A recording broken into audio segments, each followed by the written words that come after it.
नबी वालों से खतरे का कोई मिकान थोड़ी है। वतन के साथ गद्दारी हमारी शान थोड़ी है। सुभान अल्लाह सुभान अल्लाह। वतन के साथ गद्दारी हमारी शान थोड़ी है। लड़ोगे तो रहोगे तुम भी घाटे में मेरे भाई।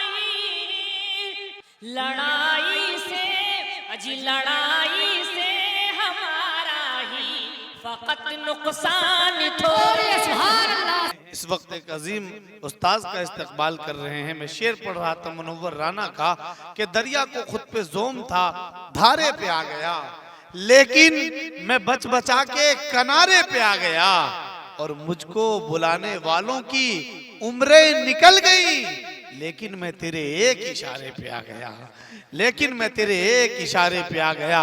इलाज प्यास का दरिया के पास रहता है, इलाज प्यास का दरिया के पास रहता है, यही सबब है समंदर उदास रहता है और बड़े ही प्यार से तहजीब देखती है इसे।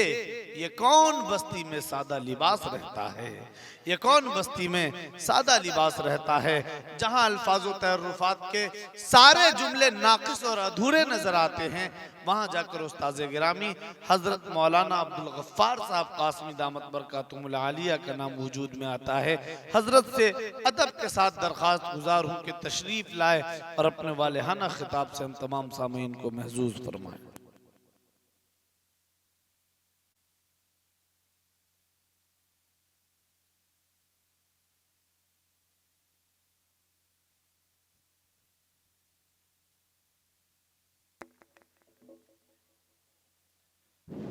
अस्सलामु अलैकुम वरहमतुल्लाहि वबरकातुहू। अल्लाहुम्मा सल्लि अला मुहम्मदिन व अला आलि मुहम्मदिन कमा सल्लैता अला इब्राहीम व अला आलि इब्राहीम इन्नका हमीदुम मजीद। अल्लाहुम्मा बारिक अला मुहम्मदिन व अला आलि मुहम्मदिन कमा बारकता अला इब्राहीम व अला आलि इब्राहीम इन्नका हमीदुम मजीद। अल्हम्दुलिल्लाह नहमदुहु व नस्तईनुहु व नस्तगफिरुहु व नु'मिनु बिही व नतवक्कलु अलैहि व नऊज़ु बिल्लाहि मिन शुरूरि अनफुसिना व मिन सय्यिआति अमालिना। मन यहदिहिल्लाहु फला मुदिल्ल लहु व मन युद्लिलहु फला हादिय लहु। व नशहदु अन ला इलाहा इल्लल्लाहु वहदहु ला शरीका लहु व नशहदु अन्न सय्यदना व मौलाना मुहम्मदन अब्दुहु व रसूलुहु। अम्मा बअदु फ़अऊज़ु बिल्लाहि मिनश शैतानिर रजीम। बिस्मिल्लाहिर रहमानिर रहीम। कुल या इबादियल्लज़ीना असरफ़ू अला अनफुसिहिम ला तक़नतू मिन रहमतिल्लाह इन्नल्लाह यग़फ़िरुज़्ज़ुनूब जमीआ। व क़ाल अन्नबिय्यु सल्लल्लाहु अलैहि वसल्लम कुल्लु बनी आदम खत्ताउन। मेरे दोस्तों, बुजुर्गों, अजीजों, इस कड़ाके की ठंडक में आप सभी हजरात एक कीमती नींद को कुर्बान करके यहाँ तशरीफ फरमा है। बहुत ही देर से डायस पर एक उलमाए कराम की ज़म्मे गफ़ीर यहाँ तशरीफ़ फरमा है। हमारी माँ और बहनों की एक टोली बगल में तशरीफ़ फरमा है। मेरे दोस्तों, बुज़ुर्गों, हम सारे लोग जितने भी लोग यहाँ बयान करें, उसमें जो बात हमें समझ में आ जाए और एक ही हल्की बात लेकर के इरादा करके उठे कि इंशाअल्लाह कल से इस पर हम अमल करेंगे, और ऐसे ही कई जलसों में हमारा जाना हो जाए और सिर्फ इस इरादे से जाए कि आज जो बात समझ में आएगी उस पर अमल करेंगे, तो हमें उम्मीद है अल्लाह की ज़ात से कि हम सब के सब अच्छे बन जाएंगे इंशाअल्लाह। मेरे दोस्तों, बुजुर्गों, अल्लाह पाक ने जो मुझे और आपको इस डायस पे बैठने वालों को मकाम अता फरमाया है, जो ओहदा दिया है, काश हम इस ओहदा को जान लेते, इसकी हम कदर कर लेते। तो हमारी दूसरी इज्जत दुनिया में भी हो जाती है और आखिरत में भी हो जाती है। अल्लाह पाक ने 18,000 मखलूक़ात पैदा फरमाया। उन तमाम मखलूक़ात में 2 का जिक्र कुरान ने कहा है कि वमा खलक़तुल जिन्ना वल इंसा इल्ला लियअबुदून। वैसे जो लोग जानते हैं मालूम होगा दुनिया में 3 मखलूक ऐसी है जिसको अल्लाह की बंदगी करनी है। एक मखलूक फरिश्ते हैं जिनको अल्लाह की बंदगी करनी है। इत्तेफाक है कि फरिश्तों को कोई गुनाह नहीं करना होता, वो कोई गुनाह करते ही नहीं है। उनको मुस्तकिल पूरी जिंदगी अल्लाह की बंदगी करनी है, अल्लाह की मान करके उसकी फरमा बरदारी करनी है। और फरमाया गया कि अल्लाह की मान करके जिंदगी गुजार लेना यही उनकी रोजी है, यही उनका खुराक है, खाना है। आप गौर कीजिए, कब से दुनिया कायम है, अल्लाह ने फरिश्तों को पैदा किया, हुक्म किया कि आप रुकू में चले जाओ। उस वक्त से लेकर के आज तक वो रुकू में हैं और क़यामत के सुबह तक रुकू ही में रहेंगे। बाद फरिश्तों को अल्लाह ने पैदा फरमाया, हुक्म दिया कि आप सजदे में चले जाओ। सजदे में चले गए। कब दुनिया कायम हुई? सजदे में हैं, अभी भी हैं और क़यामत तक सजदे में रहेंगे। बहुत से फरिश्तों को अल्लाह ने पैदा किया, हुक्म दिया खड़े हो जाओ। खड़े हो गए और अल्लाह पाक हुक्म दे दिया कि मेरी तस्बीह, मेरी तक़दीस बयान करो। अल्लाह की हम्द व सना में लगे हुए हैं, लगे हुए थे, क़यामत के सुबह तक लगे हुए रहेंगे। इसके साथ हम आपसे ये कहते हैं कि मेरे दोस्तों बुजुर्गों, एक रिवायत में हुजूर पाक सल्लल्लाहु अलैहि वसल्लम ने बयान फरमाया कि फरिश्तों की तादाद देखिए, उनका काम देखिए और फिर इनकी कुर्बानी आप पर देखिए। इसके बावजूद हम नाफरमान हो जाए अल्लाह के तो कितने बड़े हम मुजरिम होंगे। आप गौर कीजिए, रिवायत में आया अल्लाह के नबी ने फरमाया कि इंसानों की पूरी तादाद जो क़यामत तक पैदा होंगे और शैतानों की पूरी तादाद जो क़यामत तक पैदा होंगे और फरिश्तों की पूरी तादाद जो क़यामत तक पैदा होंगे, तमाम की तादादों को अल्लाह पाक ने मिला दिया और मिलाने के बाद सबों को मिला करके 73 हिस्से में बांट दिया। 73 जगह इससे तकसीम कर दिया। एक हिस्सा उसमें से निकाल लिया अल्लाह पाक और 72 हिस्सा को अलग कर दिया। ये 72 हिस्सा कुल के कुल फरिश्ते हैं। कितनी तादाद फरिश्तों की है? इंसानों की मुकम्मल वो तादाद जो क़यामत के सुबह तक आने वाली है। जिन्नातों की पूरी तादाद जो क़यामत के सुबह तक आने वाली है, वो पूरी तादाद, इनके मुकाबले में 72 दर्जा ज्यादा अल्लाह पाक ने फरिश्तों को पैदा फरमाया। फिर इंसानों और जिन्नातों की तादाद को जो 72 हिस्से में से एक हिस्सा निकल गया था, मेरे दोस्तों बुजुर्गों, उन तमाम एक हिस्से को फिर 73 हिस्से में अल्लाह ने बांटा। 73 हिस्से में अल्लाह ने बांटा। बांटने के बाद एक हिस्सा उसमें से निकाल लिया, बकिया 72 हिस्सा जिन्नातों की तादाद रह गई। तो गोया कि इंसान के मुकाबले में जिन्नातों की तादाद 72 हिस्सा ज्यादा है, 72 हिस्सा ज्यादा है। अब ये एक हिस्सा जो इंसानों का निकला, अल्लाह पाक इसको भी 72 नहीं 73 हिस्से में बांट दिया। 73 हिस्से में बांटा। गौर कीजिए, यहाँ यही कहना आपसे है। इस इंसानों को 73 हिस्से में अल्लाह ने बांटा। बांटने के बाद एक हिस्सा को इसमें से निकाला और 72 को साइड कर दिया। एक हिस्सा वही है जो हजरत आदम से लेकर पैगंबर आखिरुज़्ज़मा मोहम्मद अरबी सल्लल्लाहु अलैहि वसल्लम तक जितने भी इंसान आएंगे, वही एक हिस्सा ईमान लाने वाला होगा और 72 हिस्सा ईमान लाने वाला नहीं होगा। इस पर शुक्रिया अदा कीजिए कि अल्लाह पाक ने 73 हिस्सा में एक हिस्सा उसमें हमको शरीक फरमाया जिसमें हम ईमान वाले हैं। अल्लाह का जितना शुक्रिया अदा कीजिए कम है। और बताऊं, एक मुसलमान की निगरानी, उसकी देखभाल करने के लिए, उसकी हिफाजत के लिए परवरदिगार आलम 72 फरिश्ते मुस्तकिल लगाए रहते हैं। एक इंसान की हिफाजत के लिए अल्लाह पाक 72 फरिश्ते लगाए रखते हैं कि इनको कोई तकलीफ ना पहुंचे, इनकी देख रेख के लिए लगाए रहते हैं। इसके बावजूद भी अगर इंसान गुनाह कर लेता है तो कितना अल्लाह मियां नाराज होगा? आप बता दीजिए, कितना नाराज होगा। मेरे दोस्तों, बुजुर्गों, अजीजों, हम तमाम भाइयों के अमल का ये हाल है कि अल्लाह पाक पूरे तौर पर नाराज है, पूरे तौर पर नाराज है। अभी 12 तारीख आज है आपका, 6 तारीख का जो वाकया है तुर्की और सीरिया का, आप गौर से सुनेंगे, सुनने वाले यूट्यूब पर बहुत अच्छी तरीके से इसका मुताला कर रहे हैं, गौर कीजिए। आज की शाम की खबर है 25,000 तो सिर्फ तुर्की में लोग मर गए, लगभग 90,000 जख्मी हैं और अभी तक ढेर सारा मलबा दबा हुआ है। मालूम है आपको, रात के 4 बजे ये जलजला आया और पूरी की पूरी आबादी तो छोड़ दीजिए, पूरा शहर तबाह और बर्बाद हो चुका है।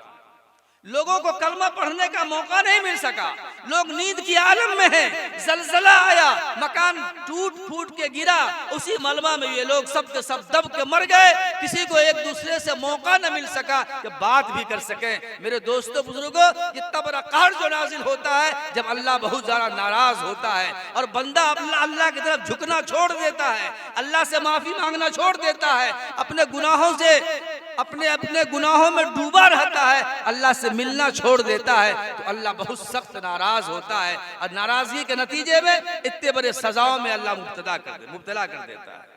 मेरे दोस्तों, बुजुर्गों, मैंने जो अभी आपके सामने आयत शरीफा के पढ़ने का शरफ हासिल किया, कुरान बहुत बहुत बहुत कीमती बात हमसे आपसे कहा। अल्लाह मियाँ फरमा रहे हैं मोहम्मद सल्लल्लाहु अलैहि वसल्लम से, अल्लाह मियाँ कह रहे हैं मोहम्मद सल्लल्लाहु अलैहि वसल्लम से कि आप अपने बंदों से कहिए, क्या कहिए? कुल या इबादियल्लज़ीना असरफू अला अनफुसिहिम, उन बंदों से कहिए अल्लाह के नबी जो अपनी जिंदगी को गुनाहों में डुबो लिया, उनसे आप कहिए कि पूरी जिंदगी उसने गुनाह किया, अल्लाह की नाफरमानी की है, अपनी जिंदगी अल्लाह के नाफरमानी में गुजार दिया है, उनसे कहिए नाउमीद न हो, नाउमीद न हो, मुझसे तौबा करें, मुझसे माफी मांगे, मैं उसे माफ कर दूंगा। अल्लाह कहता है ला तक़नतू मिन रहमतिल्लाह, अल्लाह पाक उसे माफ कर देगा। इन्नल्लाह यग़फ़िरु ज़ुनूब जमीआ, अल्लाह उसके तमाम गुनाहों को माफ कर देगा।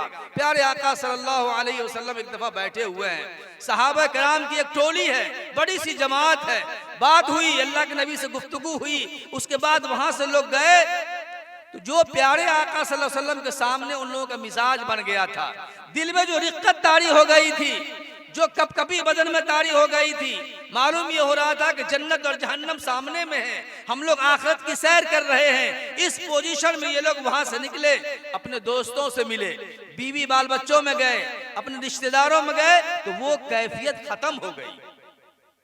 वो जो कैफियत मोहम्मद सल्लल्लाहु अलैहि वसल्लम के साथ बैठने उठने के दरमियान रही, वो कैफियत नहीं रही तबीयत में।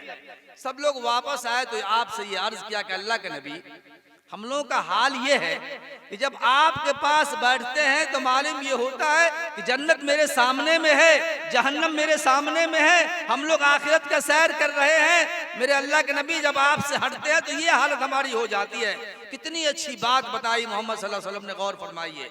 फरमाया अपने सहाबा कराम से कि जो कैफियत, जो हालत मेरे यहाँ तुम्हारी मौजूद रहती है, अगर पूरी जिंदगी यही हालत रह जाए तो फरिश्ते तुम्हारे बैठके में जाकर तुमसे मुसाफा करें, रास्ते पर तुमसे मुसाफा करें, तुम्हें दोस्तों के दरमियान जाकर तुमसे मुसाफा करें। लेकिन मेरे साहबी गाहे गाहे ये कभी कभी ऐसा होता है, ये कभी कभी ऐसा होता है। आगे आपने बयान फरमाया, अल्लाह के नबी बयान फरमाते हैं कि याद रखना, अगर तुम के सब नेक ही करते रहो, कोई गुनाह ना करो, एक भी गुनाह ना करो, सब नेकियों में घुल जाओ, तो अल्लाह पाक ऐसी कौम को पैदा फरमाएंगे जो दुनिया में आएगा और गुनाह करेगा। अल्लाह पैदा फरमाएंगे, वो दुनिया में आएगा और गुनाह करेगा, लेकिन गुनाह करने के बाद वो शर्मिंदा होगा, वो नादा होगा, वो तिलमिला जाएगा, परेशान हो जाएगा, फिर अल्लाह से माफी मांगेगा, अल्लाह उसे माफ करेगा और अल्लाह खुश भी उससे हो जाएगा, अल्लाह उससे खुश होगा। मालूम ये हुआ कि इंसान बहैसियत इंसान के दुनिया में गुनाह करेगा और गुनाह करने के बाद इंसान को नाउमीद नहीं होना, अरे हम क्या करेंगे, हमने कौन ऐसा गुनाह नहीं था जो नहीं किया, अब अल्लाह हमें क्या माफ करेगा। अल्लाह मियाँ फरमाते हैं मोहम्मद सल्लल्लाहु अलैहि वसल्लम से कि आप उनसे कहिए अल्लाह की रहमत से नाउमीद होने की जरूरत नहीं है, आप अल्लाह की तरफ झुको, अल्लाह तुम्हें माफ फरमाएगा। मेरे दोस्तों, बुजुर्गों, अजीजों, अल्लाह के नबी सल्लल्लाहु अलैहि वसल्लम तौबा करने के बाद तौबा करने वालों के बारे में ये बयान फरमाया। एक तौबा करने वाला जब अल्लाह से तौबा कर लेता है और अल्लाह उसके तौबा को कबूल कर लेता है तो वो ऐसा हो जाता है जैसा कभी माँ के पेट से पैदा हुआ कोई गुनाह उसने किया ही नहीं, उसने कोई गुनाह ऐसा नहीं किया। मेरे दोस्तों, बुजुर्गों, अजीजों, जब एक मोमिन बंदा और फासिक बंदा गुनाह करता है तो मोमिन बंदा गुनाह को ऐसा मिसाल देकर समझाया, ऐसा होता है जैसे एक ऐसे पहाड़ के नीचा में वो खड़ा है। एक मोमिन बंदा जब गुनाह कर लेता है तो गुनाह को ये समझता है एक पहाड़ के नीचे में वो खड़ा है और हाल ये है पहाड़ के उस टुकड़े को कि अब वो उसके सर पर गिर जाने वाला है जिसमें वो दब के मर जाएगा। एक मोमिन बंदा जब बड़ा से बड़ा गुनाह कर लेता है तो तिलमिला जाता है, उसका दिल बेचैन हो जाता है, बदन में कपकपी तारी हो जाती है और कहीं तन्हाई का जगह तलाश करके जाकर के अल्लाह की 2 रकात नमाज पढ़ के अपनी गुनाहों से माफी तलाफी का मौका तलाशता है और जाके उससे अपनी गुनाह को माफी करा लेता है। मोमिन बंदा के लिए गुनाह का ये हाल है। लेकिन हमारा ऐसा गुनाहगार आदमी जब गुनाह कर लेता है तो उसकी मिसाल दे रहे हैं कि वो ऐसा समझता है कि एक मक्खी नाक पर बैठी, उसे इशारा किया, वो उड़ के चली गई। वही हाल हमारा है कि हम गुनाह कर लेते हैं लेकिन उससे तौबा की तौफीक नहीं मिल पाती। मेरे दोस्तों, बुजुर्गों, हजरत उमर रजी अल्लाह ताला अन्हु के दौरे खिलाफत का जमाना है। आप रजी अल्लाह ताला अन्हु सारे लोगों को मालूम होगा जब इमाम साहब जुमा के दिन खुतबा देते हैं तो ये लफ्ज जरूर पढ़ते हैं, वाशद्दुहुम फी अमरिल्लाह उमर। दीन के मामले में हजरत उमर जितना टाइट और सख्त कोई भी ना आया ना आएगा। मेरे दोस्तों, बुजुर्गों, उन्हीं का जमाना है, हजरत उमर का जमाना है। आप बादशाह बने बैठे हैं, मुसलमानों के आप बादशाह हैं। नतीजा यह हुआ कि एक नौजवान सहाबी जिनको शराब पीने की आदत थी, नौजवान सहाबी, शराब पीने की आदत, और इत्तेफाक यह है कि जब वो आ रहा है तो चादर लपेटे हुआ है और उसके बगल में शराब की बोतल रखी हुई है, अपने हाथ में छुपाया हुआ चादर से लपेटा हुआ आगे बढ़ता चला आ रहा है। सुए इत्तेफाक ये हुआ कि जिस गली से वो आ रहा है उस गली में कोई दूसरा रास्ता नहीं है। एक सिरे से वो जवान आ रहा है और दूसरे सिरे से प्यारे आका मोहम्मद सल्लल्लाहु अलैहि वसल्लम के बहुत ही चहेते सहाबी हजरत उमर रजी अल्लाह ताला अन्हु उसी गली में दाखिल हो गए। गौर फरमाइए, सहाबी, वो जवान सहाबी जो आ रहा है उसके बगल में शराब की बोतल दबी हुई है, दूसरे सिरे पर हजरत उमर तशरीफ फरमा है, आ रहे हैं। नतीजा यह है कि रास्ते में कोई दूसरा रास्ता नहीं है तो वो सहाबी रास्ता काट करके उससे निकल जाता, कोई रास्ता नहीं है। हर हाल में उस सहाबी को हजरत उमर से मुलाकात करनी पड़ेगी और हजरत उमर पूछ देंगे कि तुम्हारे बगल में क्या छुपा हुआ, निकाल के जरा दिखाओ।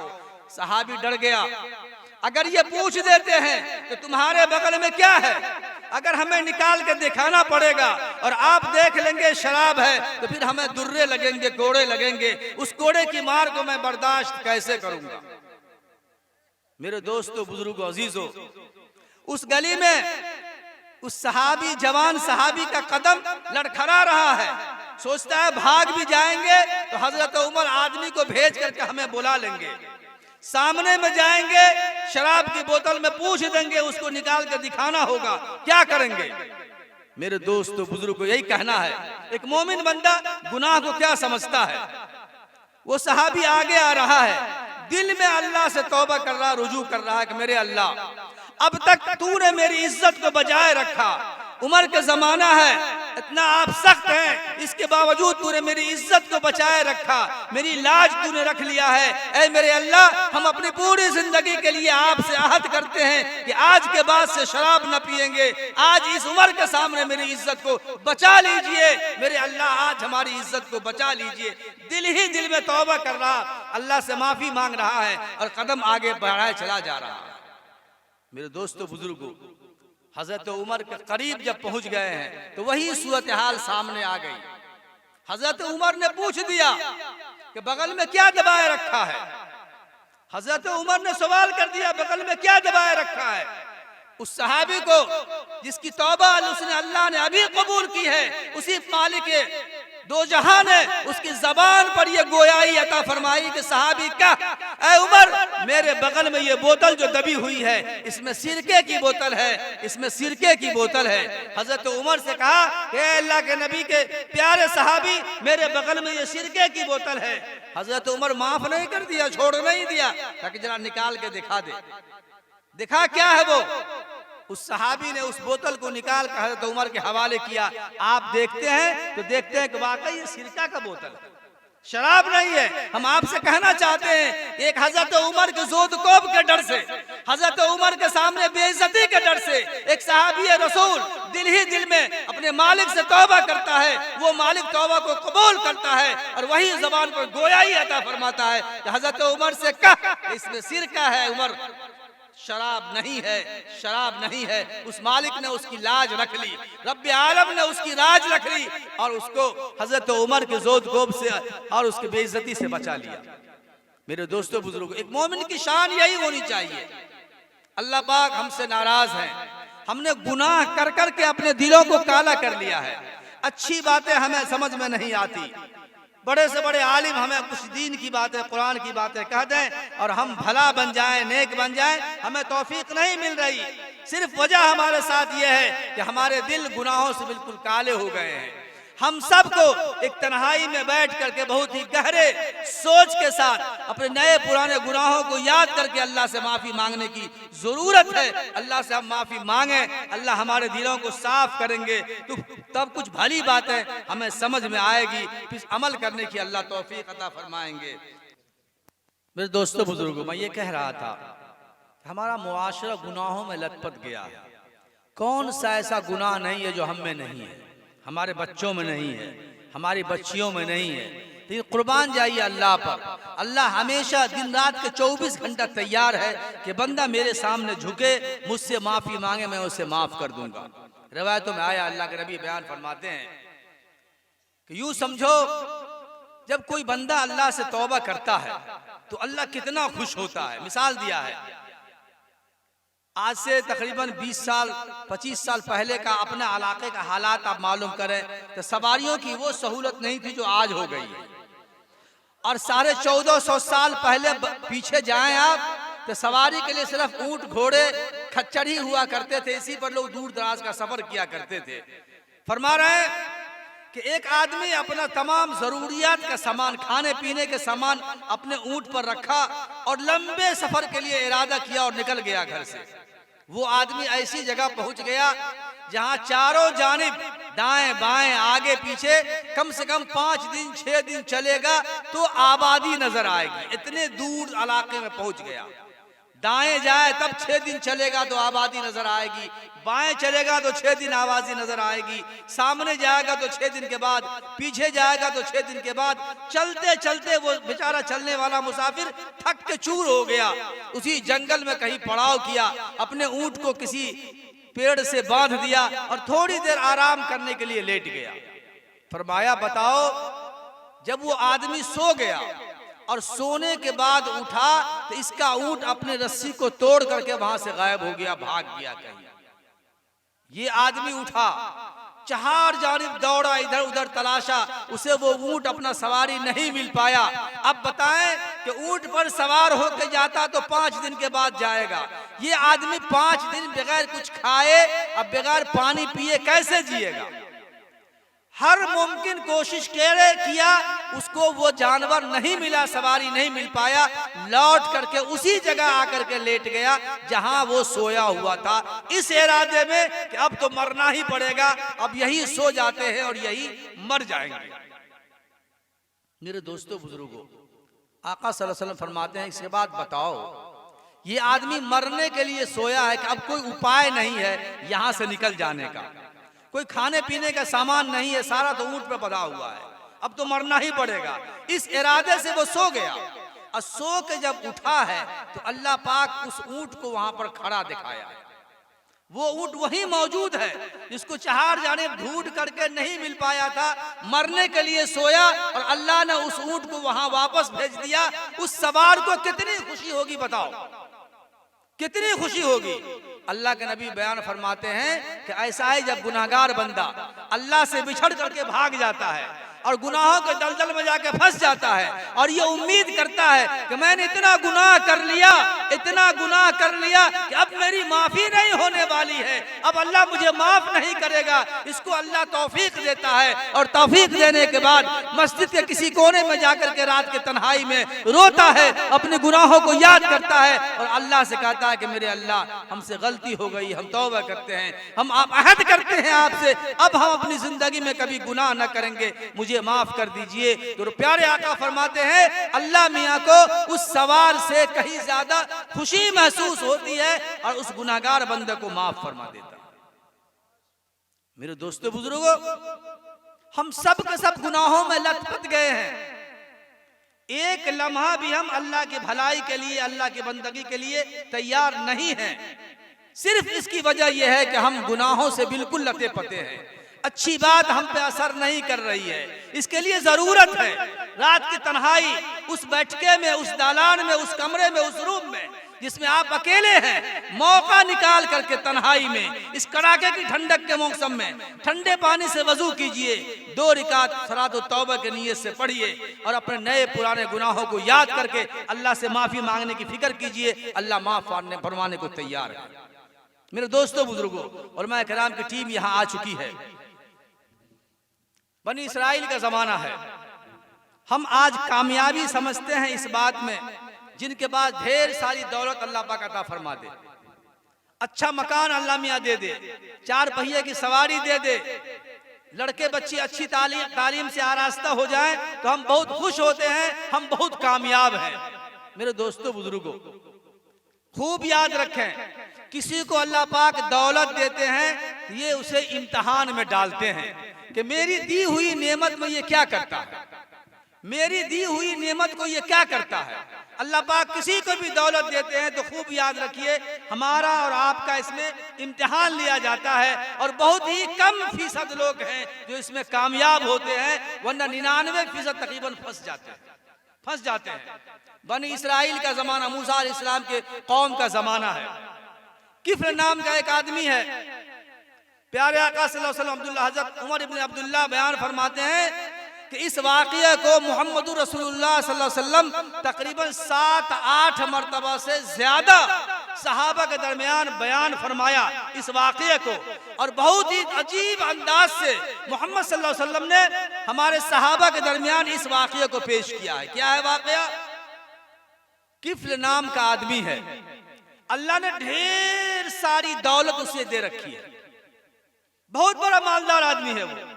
और आगे सुन लीजिए, जब किसी को भी पैसा ज्यादा हो जाता है तो दिल की घमंडी बढ़ जाती है, गुनाहों के इरादे बढ़ जाते हैं, आप गुनाहों के काम ज्यादा करेंगे, लोगों में अपने बड़प्पन का ज्यादा इजहार करेंगे, गरीब रिश्तेदारों को आप भूल जाएंगे, गरीब पड़ोसियों का ख्याल नहीं करेंगे, उमूमी तौर पर गुनाहों में लोग मुब्तला हो जाते हैं। किफ्ल का यही हाल है, दुनिया की तमाम नेमतें उसे हासिल है। और रिवायत में प्यारे आका बयान फरमा रहे हैं, प्यारे आका बयान फरमा रहे हैं कि गुनाहों का ये हाल था किफ्ल का, तो दुनिया का कोई गुनाह ऐसा नहीं था जो किफ्ल नहीं करता था। बहुत बड़ा आदमी, दुनिया के एतबार से बहुत पैसा वाला आदमी, और गुनाह का ये हाल है कि दुनिया का कोई गुनाह ऐसा नहीं है जो किफ्ल नहीं करता था, सारा गुनाह वो किया करता था। एक दिन का वाकया है, एक गरीब खातून है, उसका शौहर नहीं है, चंद बच्चे हैं, बच्चे भूख की वजह से कई दिन गुजार लिए, पानी पी पी करके अपनी जिंदगी को उनके बच्चे बच्चियों ने गुजार लिया कई दिन, भूख से अब रहा नहीं जाता है। माँ के सामने वो बच्चे इतना रोना शुरू करते हैं कि माँ का दिल, कलेजा मुंह को आने लगता है, दिल फटने लगता है, बर्दाश्त नहीं होता है, मजबूर होकर के ये खातून निकल गई घर से। बयान फरमाया गया उसी किफ्ल के यहाँ मदद के लिए, कुछ कर्ज उधार मांगने के लिए चली गई। देखने में खूबसूरत खातून थी, अच्छी लड़की थी, खूबसूरत थी, चली गई। अभी हमने कहा आपसे कि किफ्ल का हाल क्या है, तमाम गुनाहों से लथपथ है वो। जब ये खातून गई है, खूबसूरत लड़की है, कहे हम कुछ रुपया हमें दीजिए, हमारे बच्चे कई दिन से भूखे पड़े हैं, खाने के लिए परेशान हाल हैं, कुछ हमारी मदद कर दीजिए। किफल ने कहा कि तुम्हें 60 दीनार दिया, इस शर्त पर कि तुझको मेरे साथ रात गुजारनी होगी। क्या कहा? 60 दीनार मैंने तुमको दिया, लेकिन शर्त यह है कि तुझको आज की रात मेरे साथ गुजारनी होगी। मेरे दोस्तों बुजुर्गों, एक मुहज्जब खातून है, बाइज्जत खातून है, हिम्मत नहीं कर सकी कि अपनी इज्जत दे करके बाल बच्चा के खुराक के लिए, रोजी के लिए इससे हम पैसा लें और जाके बच्चों को खिलाएं। उसे बर्दाश्त नहीं हुआ, किफल के यहाँ से वापस चली आई, अपने घर वापस चली आई। वो औरत, वो खातून जब घर आती है, घर आने के बाद जब बच्चे अपनी माँ को आते हुए देखते हैं तो माँ के कदमों से लिपट जाते हैं कि अम्मी क्या लाई, हम लोगों के खाने के लिए तूने क्या लाया है, हमें खाने के लिए कुछ दे दे अम्मी। इतना रोने चिल्लाने लगे ये तमाम बच्चे। वो खातून बर्दाश्त नहीं कर सकी, उसकी आंखों से आंसू जारी हो गए। मेरे अल्लाह मैं क्या करूं, मैं इन बच्चों को कहां से क्या लाऊं।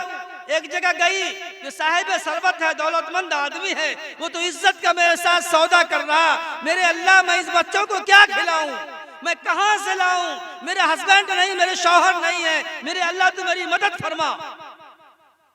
बच्चे फिर भी रो रहे हैं, फिर भी रो रहे हैं। बयान किया गया वो खातून फिर दोबारा किफल के यहाँ चली गई, दोबारा गई, कोई इंतजाम नहीं हो सका, दोबारा गई। दोबारा जाने के बाद फिर वो सवाल करती है कि किफल हमारी कुछ मदद कर दीजिए, हमें कुछ उधार दे दीजिए, मेरे बच्चे कई दिन से भूखे पड़े हैं। उस आदमी ने कहा, किफल ने कहा, मैंने तो पहले कहा है आप तुमसे कि मेरे साथ तुम्हें रात गुजारनी होगी। बेचारी मजबूर होकर के उसने हामी भर दिया, हाँ कहा ठीक है मुझे मंजूर है। जब उसे खिलवत की जगह में अपने बेडरूम में, अपने रूम में ले गया, ले जाने के बाद करीब था तो उसके साथ अपना मुंह काला कर लेता।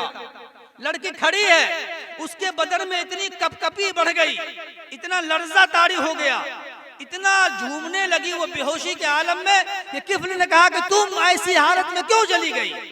कहा किफल मेरा हाल यह है कि मैंने कभी जिंदगी में ऐसी हरकत नहीं की, मैंने अपने शौहर पर, इसकी इज्जत पर पट्टा नहीं लगाया, मैंने बच्चों के मामू की इज्जत पर कभी धब्बा नहीं आने दिया, लेकिन आज बच्चों की किलकारी ने, उसकी भूख की शिद्दत ने मुझे मजबूर कर दिया है कि मैंने अपनी इज्जत को तुम्हारे हवाले कर दिया है। मैं इसीलिए डर रहा हूँ कि कल को क़यामत में परवरदिगार आलम के सामने हाजिर हूँ और अल्लाह मेरा पूछ दे कि खातून तूने ये क्या किया, तो मैं क्या जवाब दूंगा। किफल मुझे इसी मालिक का डर है, इसी वजह से मैं कांप रहा हूँ। मेरे दोस्तों बुजुर्गों, इस खातून के इस जवाब से अल्लाह पाक ने किफल को हिदायत अता फरमा दी। पूरी जिंदगी कोई नेकी नहीं है, इस खातून की जवाब ने कि इतने भूख से तड़पते बिलखते हुए बच्चे को कई दिनों से खाना नहीं दिया। इससे पहले आई, मैंने यही सवाल किया, वापस चली गई। बच्चों के बहुत ज्यादा रोने चिल्लाने चीखने की वजह से ये खातून फिर मेरे यहाँ आई, और जब खिलवत में तन्हाई में आई है तो उसका हशर ये है, अल्लाह के सामने हाजिरी का डर ये है। तो किफल अल्लाह ने तुम्हें नेमतों से मालामाल किया, कल तुझको भी मरना है और अपने मालिक के यहाँ जाना है। अल्लाह ने हिदायत नसीब फरमा दी किफल को, उसे हिदायत नसीब फरमा दी। दिल ही दिल में तौबा कर रहा है कि मैंने बड़ा जुल्म किया, अपनी जिंदगी को मैंने तबाह कर डाला। ऐ अल्लाह मैं तौबा करता हूं, आज के बाद से कोई गुनाह नहीं करूंगा। अल्लाह ने हिदायत दी, तौबा किया और कर रहा कि अल्लाह आज के बाद से कोई गुनाह नहीं करूंगा, मेरे तमाम गुनाहों को माफ फरमा दीजिए। उस खातून से कहा कि खातून ये 60 दीनार तुम लो, ये कोई कर्ज नहीं है, कोई उधार नहीं है, जाओ अपने बच्चे की देख रेख करो, उसे भरण पोषण करो, चली जाओ, वापस चली जाओ। वापस चली आई। रिवायतों में आया है, मोहम्मद सल्लल्लाहु अलैहि वसल्लम बयान फरमाते हैं, इत्तेफाक ये हुआ तो उसी रात किफल की मौत वाक़ई हो गई। अल्लाह, इतना बड़ा गुनाहगार, एक औरत की हालत देख करके अंदर ही दिल के अंदर अंदर अल्लाह पाक से माफी मांग रहा है, अल्लाह उसके माफी को कबूल कर रहा है। हजरत मूसा अलैहिस्सलाम बनी इस्राइल के कौम में ये हुआ करता था कि जब कोई आदमी नेक काम करता तो सुबह को उसके दरवाजे पर लिखा हुआ होता था कि ये फलां नेकी किया है। अगर कोई तौबा करता, अल्लाह उसके तौबा को कबूल फरमा लेते।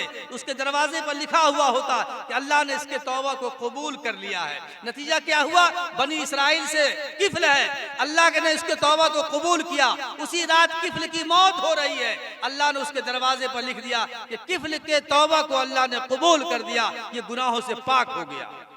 मेरे दोस्तों, बुजुर्गों, अजीजों, जब लोग वापस आए, किफ्ल के दरवाजे पर आए, देखा लिखा हुआ, तो लोग सब के सब मुतहय्यर है, परेशान है। कितना बड़ा गुनाहगार, इलाके का सबसे बड़ा बदनाम आदमी, अल्लाह ने किस नेकी के बदले में इसकी गुनाहों को बख्श दिया है, माफ कर दिया है। मुझे आपसे कहना यह है कि इतने बड़े गुनाहगार को वो मालिक माफ करने के लिए तैयार है। तो अल्लाह के बंदो, हम भी मान लिया जाएगा, हम भी गुनाहगार हैं, बहुत बड़े गुनाहगार हैं। हमें उम्मीद है कि हम अल्लाह से माफी मांगेंगे तो अल्लाह हमें इंशाअल्लाह माफ कर देगा, इंशाअल्लाह।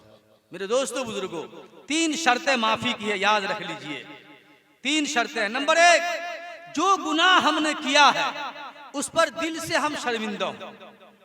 जो भी गुनाह किया, अपनी जिंदगी के सारे गुनाहों को याद कीजिए और दिल से शर्मिंदा होइए। दिल से शर्मिंदा हो, मेरे अल्लाह, हमसे ये गलती हो गई है, मेरे गलती मुझसे हो गई है। दूसरा शर्त यह है कि अब कल से ये गुनाह नहीं करेंगे। हमको शराब पीने की आदत है, तौबा कर रहे हैं तो उसमें दिल से तौबा करें और ये इरादा करें कि मेरे मालिक कल से नहीं पिएंगे। अगर चोरी की आदत है, इससे तौबा कर रहे हैं तो दिल से तौबा करें और अल्लाह से ये अहद करें कि मेरे अल्लाह, कल से अब चोरी नहीं करेंगे। हम जिंदगी भर नमाज छोड़ते चले आ रहे हैं, आज हम तौबा कर रहे हैं कि मेरे अल्लाह, हमने गुनाह किया, हमने नमाज अदा नहीं की, हम तौबा करते हैं और अहद करते हैं कि कल से हम नमाज नहीं छोड़ेंगे। ये अहद करना पड़ेगा। नंबर 1, दिल से नादिम होना पड़ेगा, शर्मिंदा होना पड़ेगा। नंबर 2, कल से नहीं करेंगे, अब इसके बाद से गुनाह नहीं करेंगे, ये अज़्म मुसम्मम करना पड़ेगा, पुख्ता इरादा करना पड़ेगा। और नंबर 3, अल्लाह से दिल की गहराई से माफी मांगना पड़ेगा। यही 3 शर्तें हैं तौबा में। ये 3 शर्त लेकर के आप तौबा कीजिए। अगर आपके बदन में कपकपी तारी हो जाए, आंख आंसू बहाने के लिए तैयार हो जाए, तो आप दिल से यकीन कर लीजिए कि अल्लाह ने आपके तौबा को कबूल कर लिया। मेरे अल्लाह हम सारे लोगों को अपने किए हुए गुनाहों से तौबा करने की तौफीक अता फरमा दे और जो भी दीन की भली बातें हमें आपको समझ में आ जाए। तो मेरे दोस्तों, बुजुर्गों, अब जिंदगी की वो अय्याम हमारे बाकी हैं जो करने धरने के रह गए हैं। अब बहाना के नहीं है, कल को कल टालते हुए बढ़ाने की जरूरत नहीं है। अब जरूरत यह है कि सच्चे पक्के हम तौबा करते हुए अपनी जिंदगी में तब्दीली ले आए, अपनी जिंदगी में चेंजिंग ले आए और कुछ अल्लाह की मान करके उसकी फरमाबरदारी के लिए तैयार हो जाए। इसके लिए दुआ फरमा लीजिए। अल्लाह पाक मुझे भी और आपको भी सच्चे पक्के तौबा करने की तौफीक अता फरमा दे। और जो जिंदगी बच गई है, बाज़ अल्लाह पाक अपने फजल करम के सदक़े, मोहम्मद रसूलुल्लाह के सदक़े दीन के अहकामात की पाबंदी करने की, जिंदगी दीन के अहकाम पर अब भी गुजारने की तौफीक अता फरमा दे। मौत तक अल्लाह पाक अपने फजल करम से इस्लाम के तमाम अरकान से रिश्ता जोड़ दे, उस पर अमल करने की तौफीक अता फरमा दे। वमा तौफीक़ इल्ला बिल्लाह वमा अलैना इल्लल बलाग। माशाअल्लाह।